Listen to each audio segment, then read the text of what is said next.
பேரன்பும் பெரும் மதிப்பிற்கும் உரிய திருவையாறு சட்டமன்ற தொகுதியின் உறவுகளே, கூட்டத்தினை நடத்தி கொண்டிருக்கின்ற திருவையாறு சட்டமன்ற தொகுதியின் நாம் தமிழர் கட்சி பொறுப்பாளர்களே,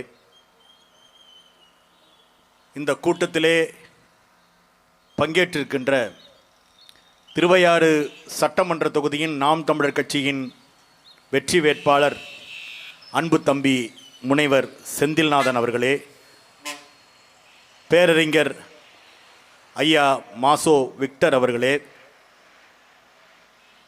கல்வியாளர் மாநில ஒருங்கிணைப்பாளர் என் உயிர் அண்ணன் ஹுமாயூன் கபீர் அவர்களே, எனக்கு பின்னதாக பேச இருக்கின்ற நாம் தமிழர் கட்சியின் இளைஞர் பாசறை ஒருங்கிணைப்பாளர் அன்பு தம்பி இடும்பாவனம் கார்த்திக் அவர்களே, எனக்கு முன்னதாக பேசிய எனது தங்கைகளே, அன்பு உறவுகளே, உங்கள் அனைவருக்கும் இந்த நேரத்தில் எனது பணிவான வணக்கத்தை தெரிவித்துக் கொள்கிறேன். கடந்த 60 ஆண்டுகளுக்கு மேலாக இந்த மண்ணிலே திமுக, அண்ணா திமுக என்ற இருவரும் திராவிட கட்சிகள் அதிகாரத்தை சுவைத்திருக்கின்றன. அதிகாரத்தை திமுகவும் அண்ணா திமுகவும் சுவைத்தார்கள். அதனால் என்ன பலன்? ஒவ்வொரு ஊரிலும் திமுகவை சேர்ந்த மாவட்ட செயலாளர்கள், அண்ணா திமுகவை சேர்ந்த மாவட்ட செயலாளர்கள், ஒன்றிய செயலாளர்கள், சட்டமன்ற உறுப்பினர்கள் என்று புது புது பணக்காரர்கள் தோன்றினார்கள். இந்த மண்ணை எப்படி கொள்ளையடிக்கலாம், அரசியலை வைத்து எப்படி சம்பாதிக்கலாம் என்று திமுகவும் அண்ணா திமுகவும் ஊழலையே ஒரு வெகுஜன மயமாக்கி அரசியல் என்றாலே சம்பாதிப்பதற்கான ஒரு வழி என்று இந்த நாட்டை வேட்டையாடி முடித்து விட்டார்கள். அப்படி வேட்டையாடி முடித்த இந்த நாட்டை தான் மறு கட்டமைப்பு செய்ய வேண்டும். இந்த மண்ணையும் மக்களையும் காக்க வேண்டும். இந்த கொள்ளைக்காரர்களிடமிருந்து இயற்கையை மீட்டெடுக்க வேண்டும் என்று போராடியவர்தான் இந்த திருவையாறு மண்ணில் பிறந்து உலகத்தில் தமிழ் தேசிய இனத்தின் பெருமைமிகு அடையாளமாக மாறிப்போன ஐயா நம்மாழ்வார் அவர்கள். ஐயா நம்மாழ்வார் அவர்கள் இறுதி வரை போராளியாக திகழ்ந்தார். இந்த மண்ணை மாசுபடுத்தி வந்த மீத்தேன் எரிகாற்று திட்டத்திற்கு எதிராக நமது டெல்டா மாவட்டத்தை பாலைவனமாக்க மத்திய அரசால் கொண்டு வரப்பட்ட அந்த நாசகர திட்டத்திற்கு எதிராக ஒவ்வொரு கிராமமாக சென்று விவசாயிகளை சேர்த்துக் கொண்டு போராடினார். எதற்காகவும் அந்த பெருமகன் தயங்கவில்லை. தன் வயதை பற்றியோ, தனது தகுதியை பற்றியோ, தனது உடல்நிலையை பற்றியோ எதற்காகவும் தயங்காமல் இறுதி வரை போராட்ட களத்திலே நின்றார் அவர். கடைசியில் அந்த போராட்ட களத்திலேயே தன் உயிரையும் தியாகம் செய்து இந்த மண்ணுக்கும் மக்களுக்கும் தெய்வமாக மாறிப்போனார் எங்கள் ஐயா நம்மாழ்வார் அவர்கள். அப்படிப்பட்ட ஒரு பெருமகன் பிறந்த மண்ணில் அவருக்கான நினைவேந்தல் கூட்டத்தை நாம் தமிழர் கட்சி நடத்துகிறது என்று சொன்னால், ஐயா நம்மாழ்வார் போன்றவர்களை நினைவு கூறுவதற்கு இங்கே யாருக்கு நேரம் இருக்கிறது? திமுக காரனுக்கு என்ன பிரச்சனை? அவங்களுக்கு நம்மாழ்வாரை பற்றி நினைவு கூறுவதற்கு ஏதாவது சிந்தனை தோன்றுமா? தோன்றாது. ஏனென்றால் 6வது முறைக்கு மேலாக அப்பனுக்கு அடுத்ததாக பிள்ளையை முதலமைச்சராக மாற்ற வேண்டும் என துடித்துக் கொண்டிருக்கிறார்கள் அறிவாலயத்தின் அடிமைகள். இன்னொரு புறம் அதிமுக, எனக்கு முன்னால் பேசிய என் தம்பி செந்தில்நாதன் கூட குறிப்பிட்டார், தாய் இல்லாத பிள்ளை என்று. அந்த கூட்டம்தான் எப்படியாவது பிஜேபியை கையில் வைத்துக் கொண்டு இந்த முறை அதிகாரத்திற்கு வந்து எப்போதும் இல்லாத அளவிற்கு மீண்டும் கொள்ளையடிப்பதற்கு ஒரு வாய்ப்புக்காக காத்து கொண்டிருக்கிறார்கள். அதிகார பசியோடு அதிமுக காத்து கொண்டிருக்கிறது. ஒரு புதிதாக ஒரு கூட்டம் வந்திருக்கிறது. அந்த கூட்டத்திற்கு தத்துவம் கிடையாது, அந்த கூட்டத்திற்கு கொள்கை கிடையாது. ஒரு புது திரைப்படம் திரையரங்குக்கு வந்தால் எப்படி திரையரங்கின் கதவு திறந்து உடனே வெறித்தனமாக கத்திக்கொண்டு ஓடுவார்களே, அதே போல ரசிக மனப்பான்மையோடு கட்டமைக்கப்பட்ட ஒரு கூட்டம். அந்த கூட்டம் இப்போது அரசியலுக்கு வந்திருக்கிறது. அந்த கூட்டத்தின் தலைவராக ஐயா விஜய் அவர்கள் திரையரங்க இருட்டிலிருந்து நேராக அவர் இந்த வெளிநாட்டு மாப்பிள்ளை, இந்த கௌரவ வேடம், ஊசி போடுற டாக்டர், அந்த இடத்துல நடிக்க மாட்டார். கதாநாயகர் இல்லையா, நேரடியா முதலமைச்சர் நாற்காலிக்கு தான் போவார். ஐயா விஜய் அவர்களுக்கு முதலமைச்சர் நாற்காலிக்கு செல்வதற்கு என்ன தகுதி இருக்கிறது என்று எங்களை தவிர எந்த மானமுள்ள தமிழனும் கேட்கல. ஏனென்றால் மானமுள்ளவர்கள் நாம் தமிழர் கட்சியில் இருக்கிறார்கள். நாங்கள் கோபப்படுறோம். அட படுபாவி, என்ன தகுதிடா இருக்கு? என்ன தகுதி இருக்கு? நீ மக்களோடு மக்களாக நின்று போராடி இருக்கியா? மீத்தேன் எரிகாற்று திட்டம் என்றால் உனக்கு தெரியுமா? நம்மாழ்வார் என்றால் உனக்கு புரியுமா? நீ நல்ல நடனமாடுவ, கைத்தட்டி பாராட்டுறோம். நீ நல்ல அப்படியா உனக்கு பக்கத்தில் இருக்கின்ற கதாநாயகியை அனைத்து காதல் காட்சியில் நெருக்கமாக நடிப்ப, ஆர்ப்பரிக்கிறோம். திரைப்படத்தில் நன்றாக வசனம் பேசுவாய், ரசிக்கிறோம். ஆனால் அது ஒன்றே தகுதியாக வைத்துக்கொண்டு தமிழ்நாட்டை ஆள வேண்டும் என்று துடிப்பது, அதற்கு பின்னால் ஒரு கூட்டம் திரள்வது, இதெல்லாம் எதை காட்டுதுன்னா, இந்த அயோக்கிய பயல்கள் 2 பேர் இருக்காங்க பாருங்க, திமுக அண்ணா திமுக, இவங்களாலதான் இவ்வளவு பெரிய தீமை. மக்கள் தேடுகிறார்கள். யாராவது ஒருவர் நம்மை மீட்க மாட்டார்களா? நம்மை காக்க மாட்டார்களா? ஏன் உங்களுக்கு உங்க கண்களுக்கு எங்களை தெரியல? எங்களை ஏன் தெரியல? ஏனென்றால் நாங்கள் உங்கள் உடன் பிறந்தவர்கள், உங்களுடனேயே நிற்பவர்கள், உங்களுக்காக சாலையில் நின்று போராடுபவர்கள். அருமை உறவுகளே, உங்களுக்கு ஒன்று தெரியுமா? கடந்த 5 ஆண்டு காலத்திலே ஏறக்குறைய 3000த்திற்கும் மேற்பட்ட போராட்டங்களில் கலந்து கொண்ட தமிழ்நாட்டின் ஒரே அரசியல் கட்சி தலைவர் யார் என்று பார்த்தால் அண்ணன் சீமான் மட்டும்தான்.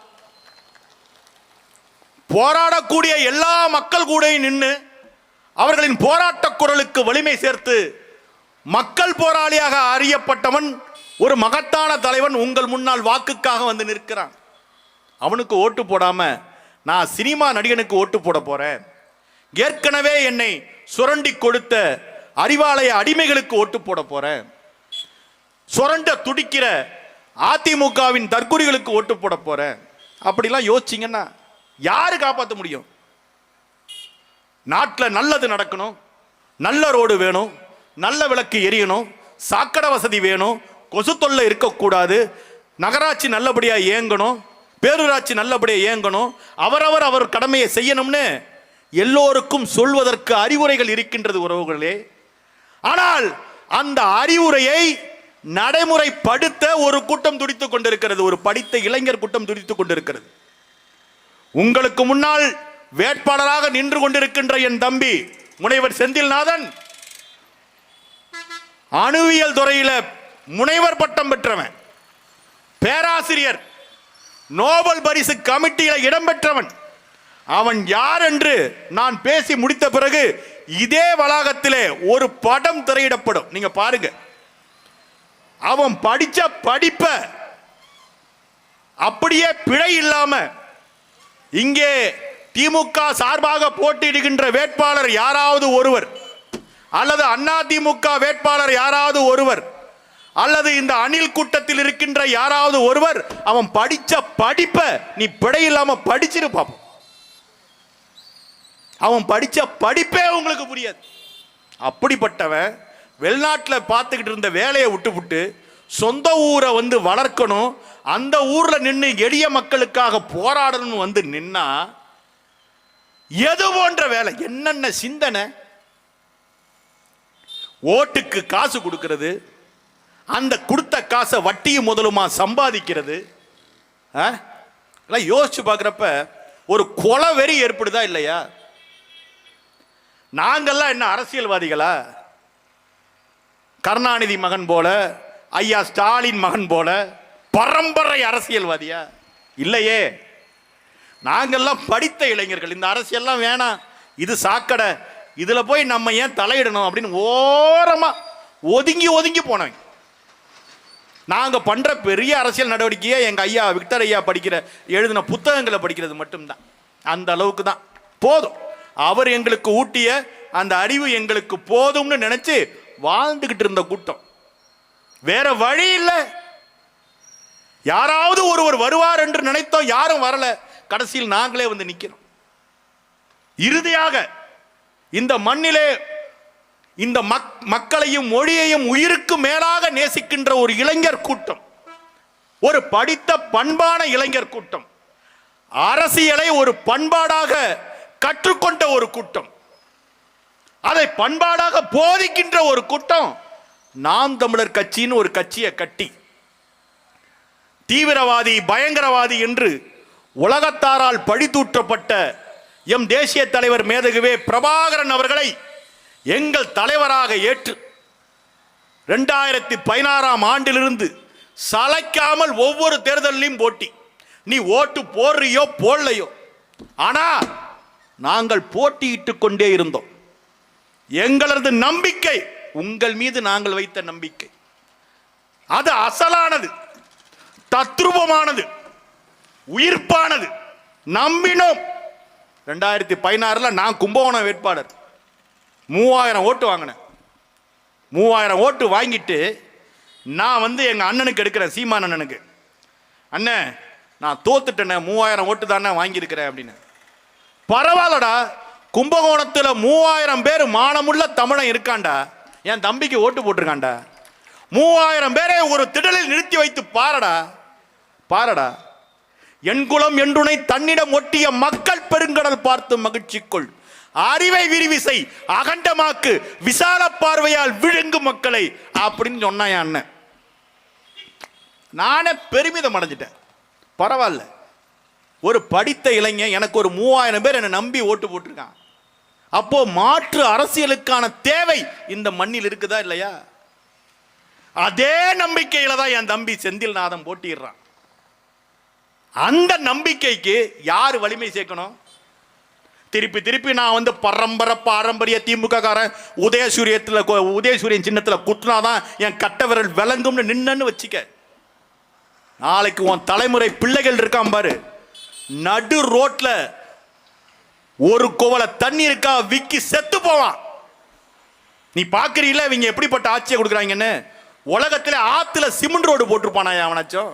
இந்த ஊர்ல போட்டான்ல, ஆத்துக்குள்ள சிமெண்ட் ரோடு போட்டாயா? ஆறுங்கிறத நிலத்தடி நீர்மட்டத்தை உயர்த்துவதற்காக இயற்கை வழங்கிய குட்டைன்னு கூட உனக்கு தெரியலையே. ஆத்துக்குள்ள சிமெண்ட கொட்டினியே அயோக்கிய பயலோல.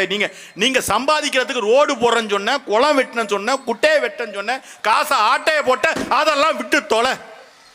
ஆத்து மண்ண சுரண்ண, மண்ணை அள்ளி தின்ன, மலையை வெட்டின, கனிம வளத்தை கொள்ளையடிச்ச, எல்லாத்தையும் விட்டுரு. திருவையாறு ஒரு படி முன்னாடி போய் ஆத்துக்குள்ள சிமெண்ட் ரோடு போட்டான்டா. அப்ப இங்க இருக்கிற கொள்ளக்காரங்க எவ்வளவு ஃபார்வர்டா இருக்கான் பாரு. ஒரே ஒரு தலைவன் மட்டும் தான் வந்தான் திருவையாருக்கு.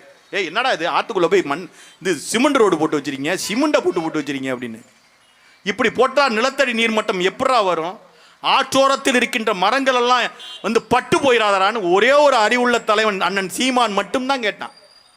தம்பி செந்தில்நாதன் அங்க இருக்கிற விவசாயிகளோட இன்னும் போராடினா, கத்துனா, கதர்னா. சொந்த ஊரை காப்பாத்துறதுக்கு தான் வெளிநாட்டில் லட்சமா வேலை செஞ்ச வேலையை விட்டு இங்கே ஒரு பண்ணையை வச்சுக்கிட்டு ஆடு மாடு மேய்ச்சிக்கிட்டு உங்களோட உறவுக்காரனா இருந்து சொந்த ஊருக்காரனை முன்னேற்றணும் நோக்கத்தில் வந்து ஒரு பெருமகன் நிற்கிறான். அப்படிப்பட்டவனுக்கு வாக்கு போட்டா அந்த வாக்கு ஒரு தன்மான தமிழனின் வாக்கு, அது ஒரு பெருமைக்குரிய வாக்கு. அதையெல்லாம் விட்டுவிட்டு நான் சினிமா நடிகனுக்கு போட்டு போட போறேன். ஏன்னா அவர் தான் மாற்றத்தை கொடுக்குறாரு. என்ன மாற்றத்தை கொடுத்துட்டாரு அவரு? என்ன மாற்றத்தை கொடுத்துட்டாரு?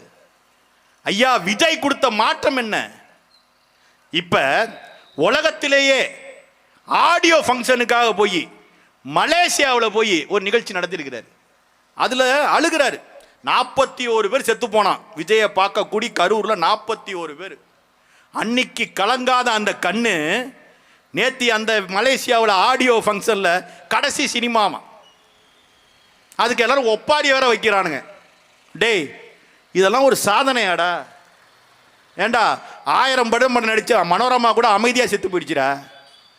என்னடா நீங்க? டேய், ஒரு நியாயம் வேணாமாடா? டிவி பார்க்குறப்ப என் கண்ணெல்லாம் அவிஞ்சு போவாதாடா? என்னடா பயலுக நீங்க? ஒரு மானமுள்ள கூட்டமாடா இந்த கூட்டம்.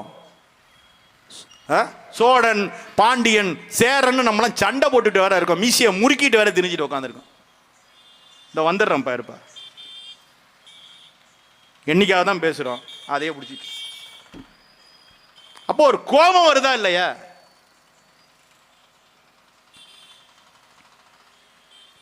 இதிலிருந்து ஒரு விடுதலை பெறணும்னு துடிக்கணுமா இல்லையா?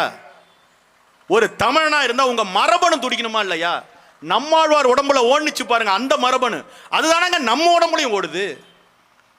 நம்ம மண் நம் கண்ணுக்கு முன்னாடியே மலடாய் போகுது. ஒன்னு பேஞ்சா பெருமழையா பெய்யுது, இல்லாட்டி கொடும் வெயிலா கொதிக்குது. இந்த வருஷம் கூடுதலா குளிர் ரொம்ப அடிக்குது. ஏன் இப்படி மாறி போய் கிடக்கு? இந்த காலச்சூழல் ஏன் இப்படி மாறி இருக்கு?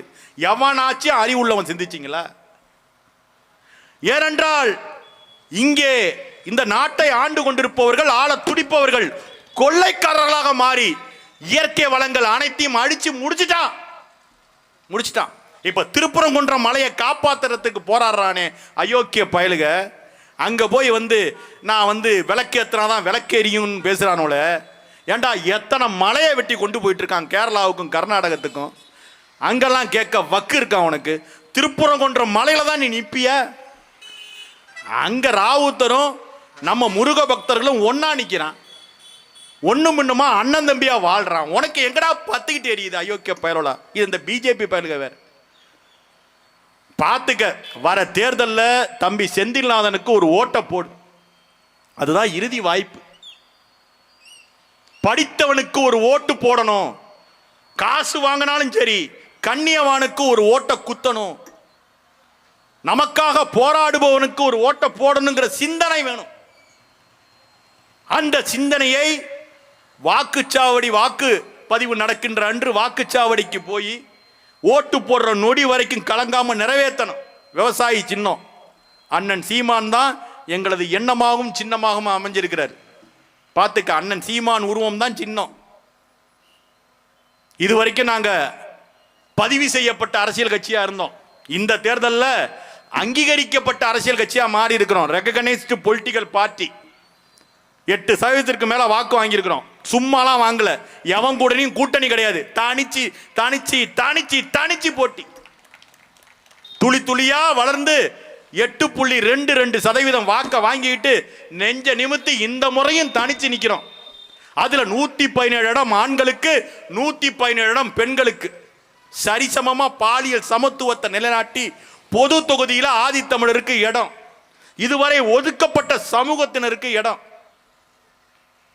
கொடுத்து இந்த தேர்தலை ஒரு மாற்று அரசியலுக்கான யுத்த களமாக மாத்தி நாங்க வச்சிருக்கிறோம். பெரும் கனவோடு இந்த பிள்ளைகள் நிக்கிறோம். ஒரே ஒரு முறை இவ்வளவு கத்துறாங்களே, கதறாங்களே, இவங்களுக்கு ஒரு முறை ஓட்டு போடுவோம். படித்தவனா நிக்கிறான். செந்தில்நாதன்லாம் எங்கேயோ பிரான்ஸ்ல, சுவிட்சர்லாந்துல, ஜெர்மனில வேலை பார்க்க வேண்டிய புள்ள. உங்க ஊர்ல போய் கிளம்பி போய் இங்கிருந்த செங்கிப்பட்டியிலேருந்து கிளம்பி போய் எங்கெங்க போனவன். நோபல் பரிசு கமிட்டியில் இடம்பெற்ற ஒரு அறிஞன். அவன் நிற்கிறான் திருவையாறு சட்டமன்ற தொகுதியில் விவசாய சின்னத்தில் நாம் தமிழர் கட்சி வேட்பாளரா. அவனுக்கு ஓட்டு போடுறதே பெருமைங்க. அப்படிப்பட்ட பெருமகனுக்கு வருகின்ற 2026 தேர்தலில் விவசாய சின்னத்தில் ஒரு வாக்கினை செலுத்தி, அன்பான தாய் தமிழ் உறவுகளே, இறுதியாக தமிழர்கள் என்று இந்த தமிழ்நாட்டு நிலப்பகுதியில் நம்ம வாழணும்னா இருக்கிற வாய்ப்பு இந்த விவசாயிக்கு ஒரு ஓட்டை போடுறது. இல்லாட்டி வருங்கால சந்ததி இந்த மண்ணில் வாழ முடியாத நிலைமை ஏற்படும். திமுக வேணாம், அண்ணா திமுக வேணாம், தற்கூரிக்கு ஓட்டு போடுறேன், அணில் குஞ்சுக்கு ஓட்டு போடுறேன்னு நீ நினைச்ச செத்த. எப்படி கரூர்ல ஏறி மிதிச்சாம்பாரு, கற்பனை பொண்ணுன்னு பார்க்காம கூட ஏறி மிதிச்சாம்பாரு, அதே போல ஓட்டு போட்ட உங்களையும் ஒரு நாள் தெருவில் நிக்க வச்சு ஏறி மிதிப்பான், செத்து போவ. அன்னைக்கு கூப்பாடு போடவும் கூக்குரல் எழுப்பவும் உனக்காக போராடவும் சீமான் தம்பிகள் தான் வரணும். ஏன்னா 41 செத்து போனப்ப நாங்க தான் ஓடணும். அவன் கட்சிக்காரன் இல்ல, அவன் தலைவன் முதல் பிளைட்டை பிடிச்சி ஒடியா போயிட்டான்.